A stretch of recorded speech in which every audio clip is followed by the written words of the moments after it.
অভিষেক বন্দ্যোপাধ্যায়ের বৈঠকের পরে তৃণমূল কংগ্রেসের তৎপরতা, পিছিয়ে থাকা বুথগুলোতে নজর।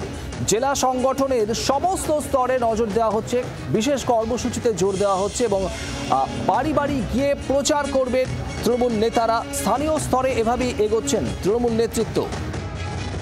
প্রবীর চক্রবর্তী আমাদের প্রতিনিধি রয়েছেন আমাদের সঙ্গে। প্রবীর, ঠিক কৌশল কি কৌশল তৃণমূলের?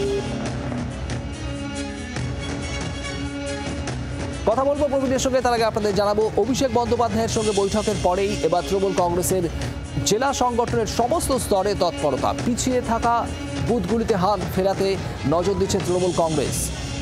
বিশেষ কর্মসূচি নিয়ে স্থানীয় স্তরে এগোচ্ছেন নেতারা, বাড়ি বাড়ি গিয়ে প্রচারের সিদ্ধান্ত নেওয়া হয়েছে। প্রবীর চক্রবর্তী আমাদের প্রতিনিধি রয়েছেন। প্রবীর, ঠিক কৌশল কি পথে এগোচ্ছেন তৃণমূল নেতৃত্ব? দেখো, ভার্চুয়ালি বৈঠকে অভিষেক বন্দ্যোপাধ্যায় নির্দেশ দিয়েছিলেন যে একদম ফিজিক্যাল ভেরিফিকেশন করতে হবে, বাড়ি বাড়ি পৌঁছাতে হবে এবং সেই ভোটারটি সেখানে থাকেন কিনা চোখে দেখে তারপর তার নোট দিতে হবে এবং ফিজিক্যাল ভেরিফিকেশন করতে হবে। সেই জায়গায় দাঁড়িয়ে দেখা যাচ্ছে যে জেলা প্রশাসন, জেলার সাংগঠনিক স্তরে কিন্তু ইতিমধ্যেই তৎপরতা শুরু হয়ে গেছে।